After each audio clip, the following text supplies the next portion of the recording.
অসম সাহিত্য সভাৰ সপ্ততিতম পাঠশালা অধিৱেশনৰ মুকলি সভা উদ্বোধন কৰে যশস্বী সাহিত্যিক ফণীন্দ্ৰ কুমাৰ দেৱ চৌধুৰীয়ে। সভাৰ উদ্দেশ্য ব্যাখ্যা কৰি পাঠশালা অধিৱেশন বিভিন্ন দিশত ব্যতিক্ৰম বুলি উল্লেখ কৰিলে বিদায়ী সম্পাদক উপেন্দ্ৰজিৎ শৰ্মাই। আৰু এই মুহূৰ্তত আমি পুনে আপোনালোকক লৈ গৈছো অধিৱেশনৰ বাকৰিলৈ। কিতাপৰ প্ৰয়োগটো ব্যৱহাৰটো লাহে লাহে নাইকিয়া হৈ বুলি কোৱা শুনা যায়, কিন্তু বহুত পাঠকে কিতাপৰ যোগেদিও নানা তথ্য আৰু তত্ত্ব আহৰণ কৰিব খোজে। ISBNে প্ৰকাশ কৰা তথ্য মতে 2023 চনত পৃথিৱীত কিতাপৰ প্ৰকাশৰ সংখ্যা আছিল 15.8 কোটি।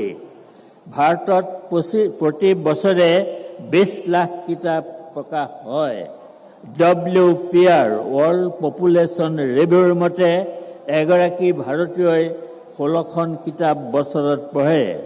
সম্প্ৰতি আমাৰ শিশুসকলৰ বিষয়ে পিতৃ মাতৃ যদি সচেতন নহ'লে অসমীয়া জাতীয় চৰিত্ৰই সম্পূৰ্ণ নষ্ট হ'ব আৰু সমাজত বিশৃংখল পৰিৱেশৰ সৃষ্টি হোৱাৰ সম্ভাৱনাই অধিক হ'ব। আজিৰ শিশুৰ স্বাভাৱিক আচৰণ নাইকিয়া হৈ পৰিছে। শিশুৰ প্ৰাণ চঞ্চলতা হেৰাই গৈছে। নৈসৰ্গিক পৃথিৱীৰ লগত সম্পৰ্ক নাইকিয়া হৈছে। শিশুৰ শৈশৱক সকলো পৰিয়ালে প্ৰায় হত্যা কৰাৰ দৰে হৈছে।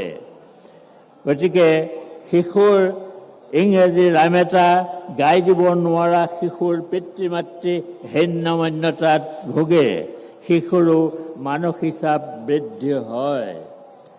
এনে চাপৰ ফলত শিশুৰ বিকাশত বাধাৰ সৃষ্টি হয়। লাহে লাহে শিশুৰ মনটোত বীজাণুৱে বাস লয়। ইয়াৰ ফলত শিশুৰ মগজু পচিবলৈ ধৰে, ব্ৰেইন ৰট লৈ, যিটো এতিয়া তোলপাৰ লাগিছে। এই অৱস্থাটো অতি বিপদজনক বুলি গৱেষক পণ্ডিতসকলে সাৱধানবাণী শুনাইছে। মন কৰিবলগীয়া, সামাজিক মাধ্যমত কোনো বিচাৰ বিবেচনা নকৰাকৈ বিভিন্ন মন্তব্য দি আনক অপমান কৰা, তাৎক্ষণিকভাৱে প্ৰতিক্ৰিয়া প্ৰকাশ কৰা আদি সঘনে ঘটিবলৈ লৈছে। তদুপৰি মাত্ৰাধিক সামাজিক মাধ্যম ব্যৱহাৰ কৰাৰ ফলত কিশোৰীৰ নৈৰাৰ্থক প্ৰভাৱ পেলায় বুলি